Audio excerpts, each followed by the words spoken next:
आंदोलन की आखिरी महान लड़ाई थी, जिसने ब्रिटिश शासन की नींव को हिलाकर रख दिया। इस राय के माध्यम से ब्रिटिश सरकार ने एक संदेश भिजवाया है। क्या है ये संदेश, जरा पढ़कर सुनाओ। ब्रिटिश सरकार चाहती है कि हम उन्हें द्वितीय विश्व युद्ध में सहकार दें, इसीलिए उन्होंने हमारे सामने कुछ प्रस्ताव रखे हैं। पहला, डोमिनियन स्टेटस दिया जाएगा। दूसरा, वाइसरॉय के एग्जीक्यूटिव काउंसिल और वॉर एडवाइजरी काउंसिल में भारतीयों को भी शामिल किया जाएगा। तीसरा, युद्ध खत्म होने के बाद आप अपना संविधान सभा बना सकते हैं, लेकिन यह संविधान माइनॉरिटीज के सहमति के बिना नहीं बना सकते।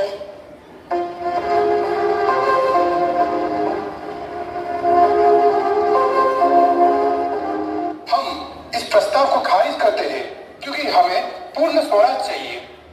मैं इस प्रस्ताव को स्वीकार नहीं करूंगा। मुझे डोमिनियन स्टेटस मंजूर नहीं है। I am also rejecting this offer because this offer is dead as a doornail. Indian national Congress party ने इस अगस्त ऑफर को ठुकरा दिया। इस वजह से अंग्रेज काफी नाराज थी। ब्रिटिश सरकार ने भाषण और समाचार पत्रों की स्वतंत्रता पर प्रतिबंध लगा दिया। Hame Malim Shalane K. Okamari sent Kia who a proposal co-reject Kia.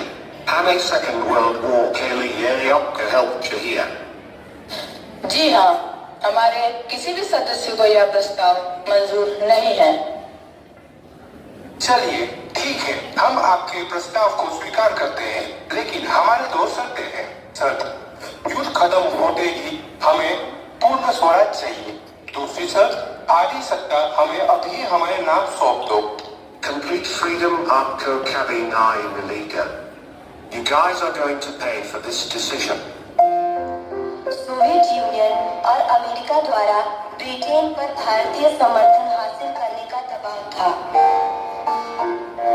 द्वितीय विश्व युद्ध के लिए भारतीय समर्थन प्राप्त करने के लिए सर स्टैफोर्ड क्रिप्स की अध्यक्षता में एक मिशन भारत भेजा गया था। Cripps mission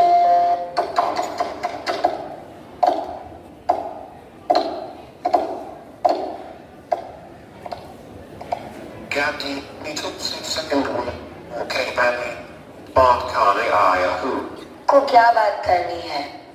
Gandhi, we are having less manpower to fight against Japan.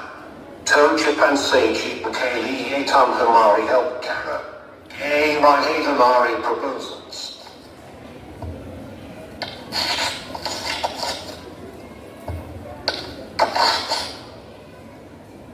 हमारे देशवासी जो पहले से गरीबी और भूखमरी से बेहाल हैं, उनकी जानें हमें अत्यंत प्रिय है। इसलिए हम भारतवासी आपको दूसरे विश्व युद्ध में कोई सहयोग नहीं देने वाले हैं। अब आप जा सकते हैं। 8 अगस्त 1942 को अखिल भारतीय कांग्रेस की बैठक मुंबई के ग्वालियर टैंक में हुई। बैठक में ऐतिहासिक भारत छोड़ो प्रस्ताव को कांग्रेस कार्य समिति ने कुछ संशोधनों के साथ स्वीकार कर लिया। उस समय गांधी जी ने लोगों को अपने शब्दों से प्रेरित किया।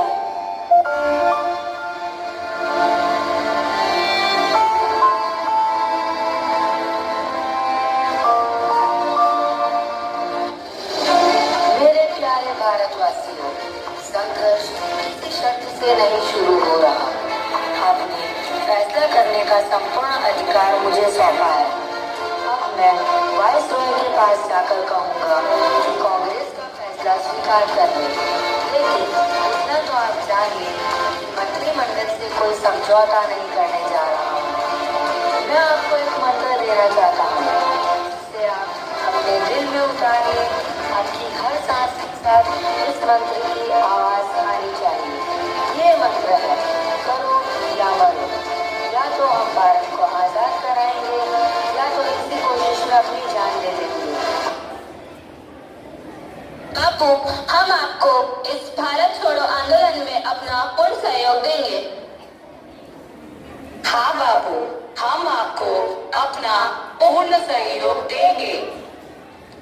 अंग्रेजों भारत छोड़ो, अंग्रेजों भारत छोड़ो, अंग्रेजों भारत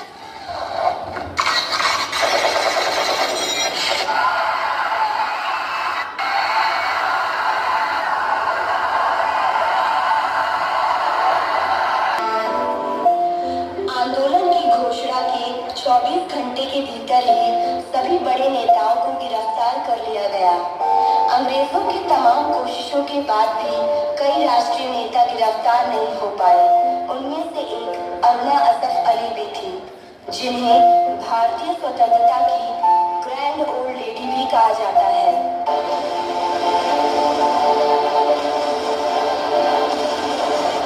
जो जोखिम लेने के लिए पर्याप्त साहसी नहीं है, वो जीवन में कुछ भी हासिल नहीं कर पाएगा। 9 अगस्त 1942 को मुंबई के ग्वालियर टैंक मैदान में अरुणा असफ अली ने तिरंगा फहराया और भारत छोड़ो आंदोलन का बिगुल बजा दिया। इसी दौरान मुंबई में उषा मेहता और उनके कुछ साथियों ने कई महीनों तक रेडियो द्वारा भारत छोड़ो आंदोलन का प्रसारण किया। अंग्रेजों को लग रहा है कि उन्होंने क्विट इंडिया का सर कुचल दिया है, लेकिन आजाद आवाजें कैद नहीं होती। ये हिंदुस्तान की आवाज, हिंदुस्तान में कहीं से कहीं पे हिंदुस्तान। गांधी जी को गिरफ्तार करके आगा खान पैलेस में रखा गया। इस समय 7,000 से अधिक लोग गिरफ्तार किए गए, 18,000 लोग नजरबंद किए गए और 940 लोग मारे गए, जिसकी वजह से मुख्य अंतर्गत और आक्रोश उभर कर बाहर आया। अब बहुत हो गया अंग्रेजों का अत्याचार। हाँ बहनों, अब हम ये अत्याचार नहीं सहेंगे। गांधी जी को रिहा करो, रिहा करो।